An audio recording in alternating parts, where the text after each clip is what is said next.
हम आपको बताते हैं कि आस्था आस्था लोगों पर कितनी भारी पड़ती है और आस्था के सैलाब में लोग कैसे डूबते हैं।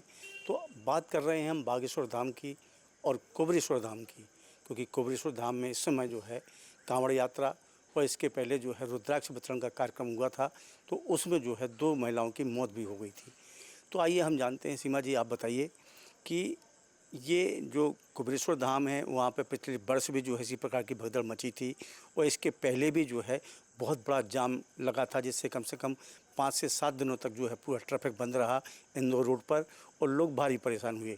आप ज़रा बताएं कि लोगों की ये आस्था है जो देश विदेश से लोग खिंचे चले जाते हैं रुद्राक्ष के लिए, तो ये क्या मामला है, ये आस्था से कैसे जुड़ा हुआ है? बिल्कुल, ये आस्था का प्रश्न है क्योंकि हर साल कुबेरेश्वर धाम में पंडित प्रदीप मिश्रा जो है वो रुद्राक्ष वितरण और भव्य कांवड़ यात्रा का आयोजन करते हैं।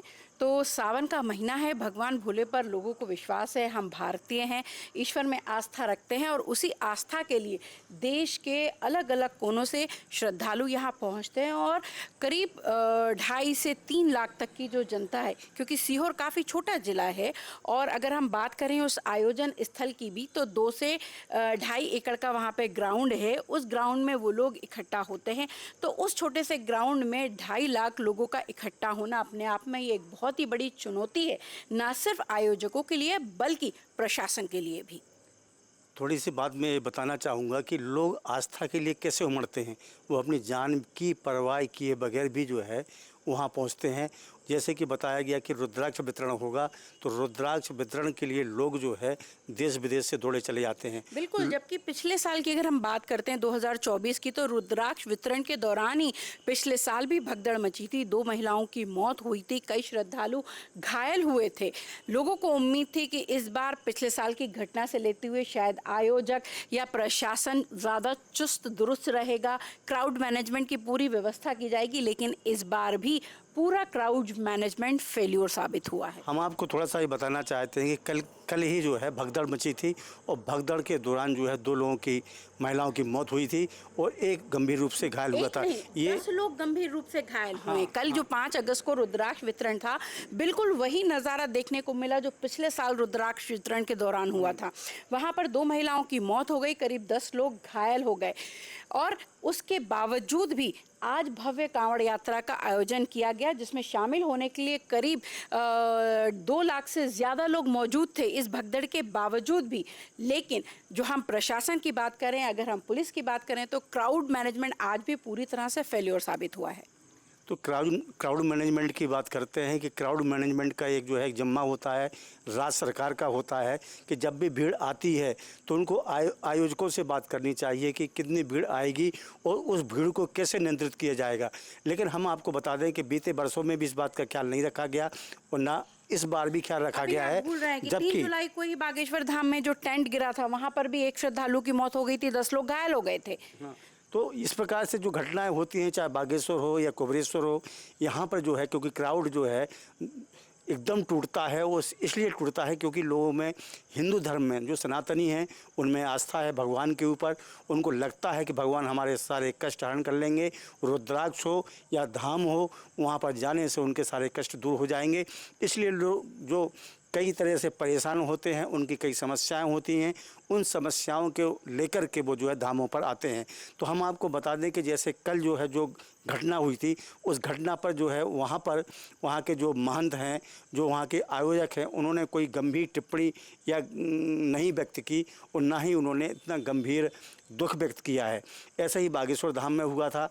बागेश्वर धाम में जब घटना हो जाती है या कुबरेश्वर में घटनाएं घट जाती हैं, तब प्रशासन जागता है और कुछ बहाने बना करके जो है इसको रफा दफा कर देते हैं। यहाँ पर मैं आपको राजन जी बताना चाहती हूँ कि नेशनल मैनेजमेंट डिज़ास्टर अथॉरिटी ने क्राउड मैनेजमेंट के लिए बाकायदा गाइडलाइन जारी की है, जिसका पालन करना मतलब पूरे देश में अनिवार्य है। लेकिन देखा जाता है कि लोग इसे ताक में रख देते हैं, जिसका सबसे महत्वपूर्ण पॉइंट ये है कि प्रशासन और आयोजक और जो सुरक्षाकर्मी है वो एक तरह से कोऑर्डिनेशन बना के रखें। और इसमें सबसे ज़्यादा ज़रूरी चीज़ हो जाती है प्लानिंग एंड कंट्रोल, सर्विलांस यानी किस तरह से निगरानी की जाए। और ये बात आज के परिप्रेक्ष्य में इसलिए भी ज़्यादा महत्वपूर्ण है कि आज हमारे पास नए नए वैज्ञानिक तरीके हैं, हमारे पास तकनीक है, हमारे पास ड्रोन्स हैं, हमारे पास काफ़ी सारी और दूसरी व्यवस्थाएं हैं, लेकिन उसके बावजूद उनका इस्तेमाल नहीं किया जाता और इतना बड़ा क्राउड मैनेजमेंट फेलियर हो जाता है। तो ये तो रही बात इसकी कि क्राउड मैनेजमेंट जो है फेल्योर होता है, लेकिन इसकी तैयारी अगर पहले से की जाए तो शायद ऐसी घटनाएं ना घटें।